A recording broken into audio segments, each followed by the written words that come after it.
Have you ever heard that concept that someone ever said that the cream rises to the top? Yeah. Well, your clients are also if you have a book of business, your clients are going to expect you to be one of those people that rises to the top.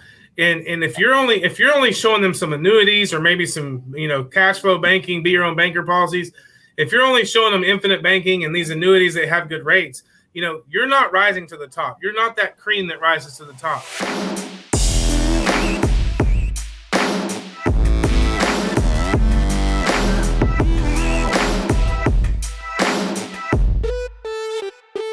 What is up? Welcome back to the CA Power Player Podcast. I am in the new studio today with another special guest. We did a webinar with this gentleman recently, and I'm telling you what, this cat is impressive. He's brilliant. And when it comes to like asset protection and control, man, they help clients protect their assets while maintaining control and deferring taxes. And he helps advisors help their clients with this exactly. I can promise you this will be a high-level conversation that you will want to hear every minute of, because it will make you smarter and more valuable to the people that you're already serving. So please welcome from Nexxess, that is Nexxess.com, Nexxess International Business Advisors, Mr. Scott McGrath. How are you, sir? Hey, Cody. How you doing? Great to be with you today, man. Absolutely, buddy. Dude, I love hanging with you. You always challenge my thinking, man. I like spending time with people that challenge the way I think and feed me with new information. Right. You gotta think out of the box sometimes. No doubt about it. And there's no doubt. There's no question about the fact that you definitely think outside the box as well as anybody I know. Where's that come from? Have you always been that way? Well, if you're not living on the edge, you're taking up too much space, they say. So, but I don't know. So no, we don't live on the edge. We do follow the rules. We play by all the rules. Yeah. But if there's gold out there and you can grab it, why not do it? And that's what we talk to our clients about. I mean, this whole trust idea is really the low hanging fruit. It's something that's right in front of you. You just have to be willing to basically go out of your comfort zone a little bit. And one day you own everything. The next day you don't own anything. John Rockefeller said, own nothing but control everything. So, yeah. I like that, man. Own nothing but control everything. What's funny is most people are trained and raised that you should own everything. Right? Go to school and own a bunch of student loans. Get a mortgage and pay a ton of interest to the bank. That's right. You have to buy and finance vehicles and buy them new so that you lose 30% the first year. All these things. It's very it's like go to college, get a job, get a house, get a spouse, and then get into a lot of debt. So, yeah. And as long as you do those things in order, you will be just all right. Thank you. Yeah, that's amazing. That's the biggest Topo Chico I've ever seen, by the way, Lindsay. That's amazing. So you do have to think out of the box. You have to see. Here's what college or maybe life early on will train you. It'll train you that you have to be the owner of everything. It'll train you to, if you're not in the driver's seat, you're just nobody. You got to own everything. You got to own everything, control everything. But our strategy is to own nothing. Because when you own nothing, you lose the two things that take you down. Liability will take you down if you're a business owner, and taxes will take you down. So if you're the owner, you're gonna be hit with the two negatives, the liability and the taxes. So and it doesn't matter. I mean, you could walk out of your door, get in your car, get in a car wreck, accidentally kill someone, and boom. Yep. You just lost everything, because when they go to court, they're going to go for human life value. They're not going for damages. They're going for human life value. They're going to say, hey, you took my kid's ability away to earn all this money the rest of his life. So we're going to sue you for like $30 million. And yeah, you're right. It's crazy. The numbers around that. I've heard some of those stories and even witnessed some of that in my own personal life. Like, it's crazy. And the better you do and the more you grow, the harder they will come after you. And when they come for anything, they're going to take everything. Just remember that. But if you don't own anything, what are they going to take? That's right. It's a big nothing burger. They get to take two things. They get to take jack squat, I like that. I like jack squat better than 30 million for sure. So we could spend hours talking about this concept. We spent 60, 90 minutes on a webinar together a few weeks ago. That was a month ago. That was super valuable, by the way. I was crazy impressed. So thank you for sharing that with our audience. It was awesome. So if I'm an agent and advisor and I'm like, okay, I understand. I'm hearing like there's trust idea. This concept's low hanging fruit. I'm hearing the John Rockefeller quote of like, own nothing, control everything. I'm hearing about liability and taxes. I'm hearing about these different concepts. How does this bring value to me as an advisor and ultimately my client? And if I'm an agent and advisor out there and I'm making hundreds of thousands of dollars a year selling life insurance and annuities and Medicare, et cetera, to my clients, what can this do? And what does this look like? Have you ever heard that concept that someone ever said that the cream rises to the top? Yeah. Well, your clients are also, if you have a book of business, your clients are going to expect you to be one of those people that rises to the top. And if you're only showing them some annuities or maybe some, cash flow banking, be your own banker policies, if you're only showing them infinite banking and these annuities that have good rates, you're not rising to the top. You're not that cream that rises to the top. And people always want to level up. They want to, when they're in a room, they want to go, they say if, an A-rate person chooses an A-rate person, a B-rate person chooses a C-rate person. Okay. So you don't want to be the B-rate person that chooses a C-rate person. Okay. You want to be an A-rate person that chooses an A-rate person. So A-rate people only choose A-rate people. So if you're trying to attract that kind of clientele, you need to be that someone who understands these higher level concepts. You need to understand, hey, it doesn't matter if we grow your client's portfolio to $1 trillion.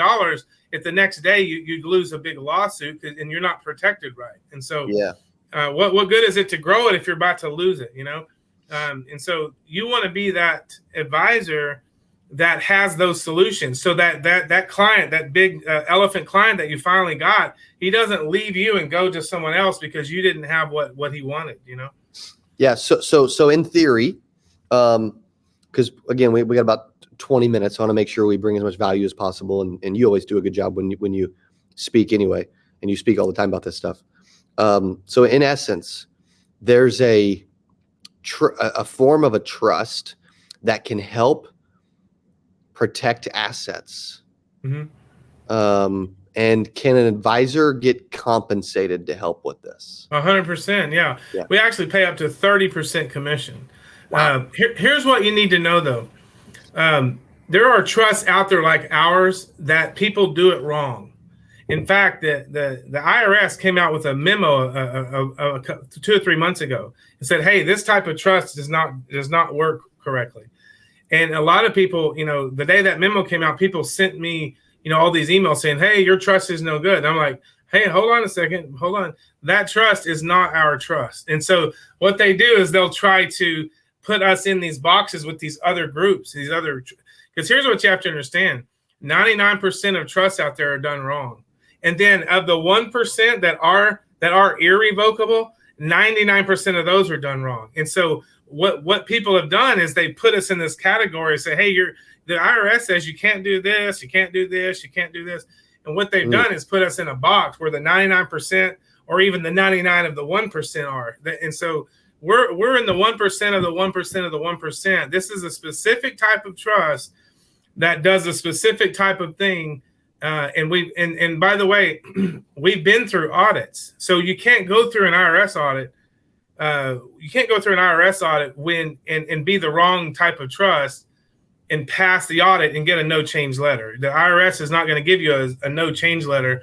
Hey, we make no changes to your taxes. They're not going to do that if you're the wrong trust. So I hear it all the time. People, when you go out there and look up what we do, you're going to say, hey, isn't that one of those trusts that people get in trouble for? Well, people do get in trouble out there for doing stuff the wrong way, but not the way we do it. So that's good. I'm glad you mentioned that too, because I do agree. There's always right and wrong ways to do stuff, and there's extremists that will take advantage. Like you want to. I'm a big believer, which is why we resonate well together. That if if something's if the tax code's written a certain way, and it will allow you to do things that other people aren't doing, then why wouldn't you do them?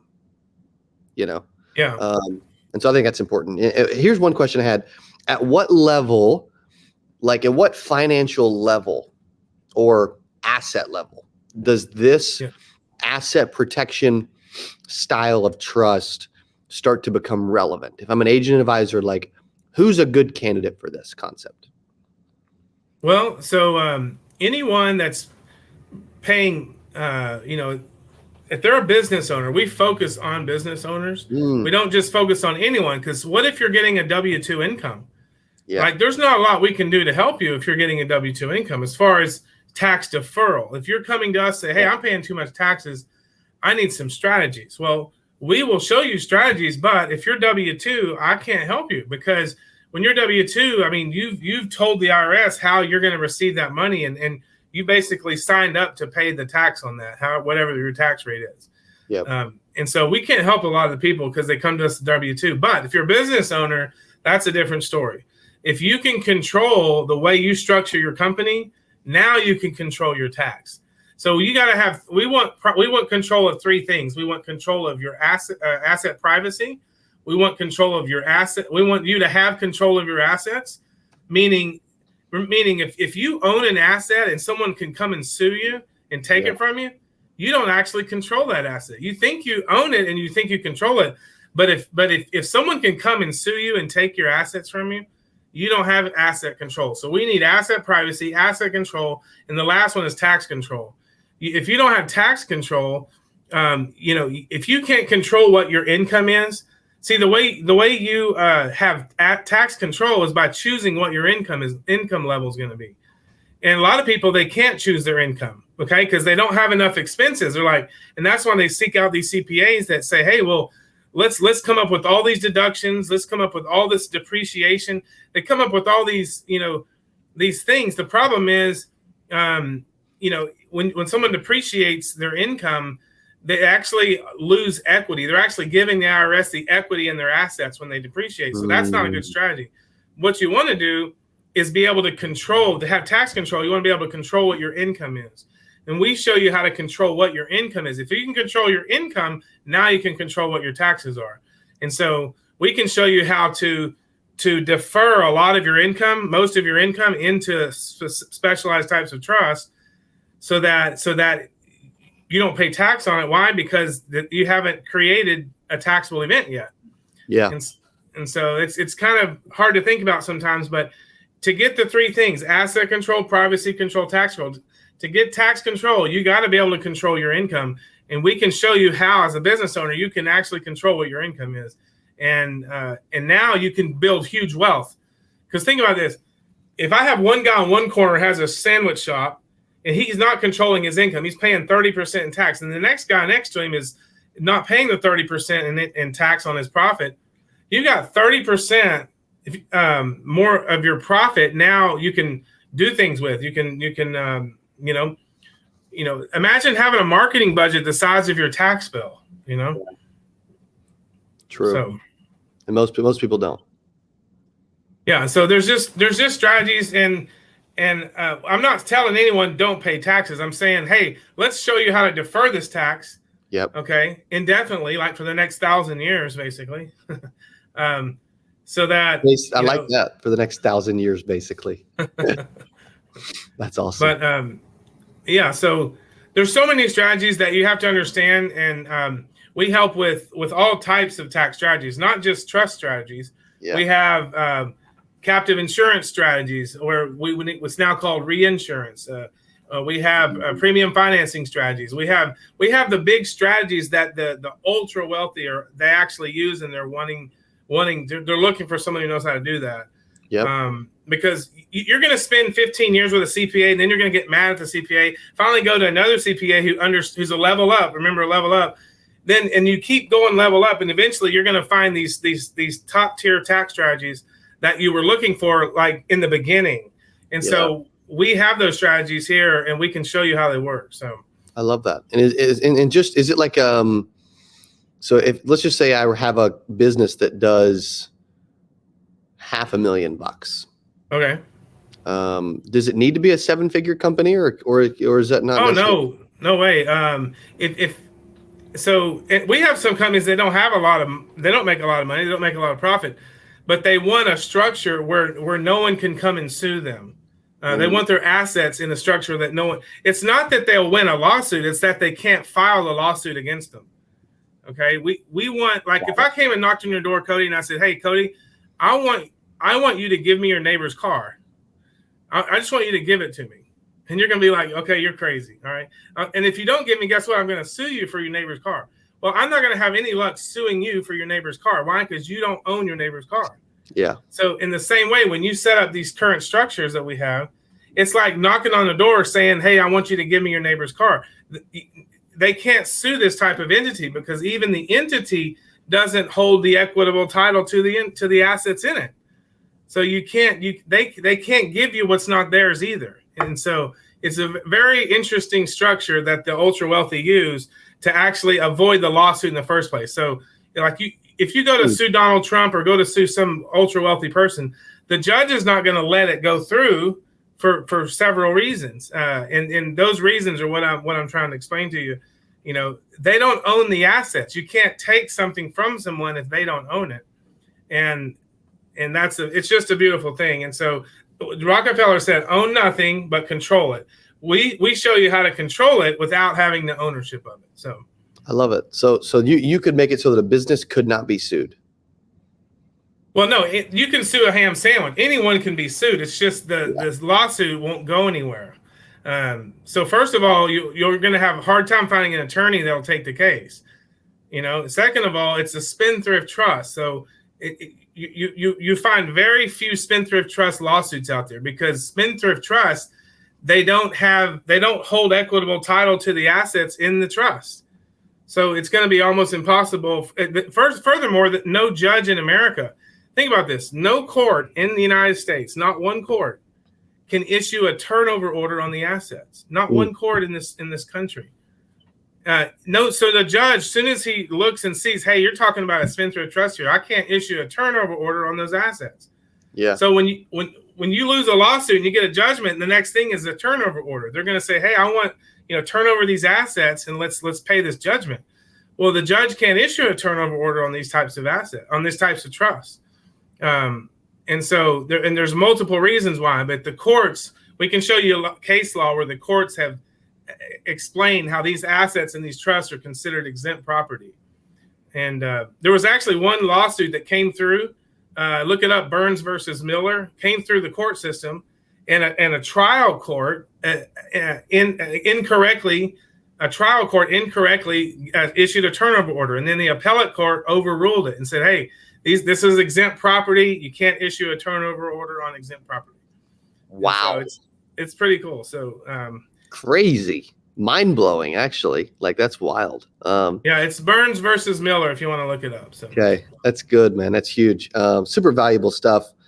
We need to keep you involved so you can keep educating the world on this amazing type of strategy. If someone wants to learn more, right? Do we send them to the site? Yeah, just our website, Nexxess.com. It's Nexx and then ESS. Nexxess. International Business Advisor. Scott, I appreciate you being on the podcast, buddy. You're amazing, and I appreciate you coming back and sharing more with our audience. Hey, see you at the next event. Let's go, buddy. Absolutely. You too, man. Okay, thank you guys for hanging out with Mr. Scott McGrath from Nexxess. Crazy content, information. I want to tell you, like, dude, if there's a way to help your clients on a higher level, we want to share it with you. So thanks for hanging out. There you go. Thanks, Cody. Thank you.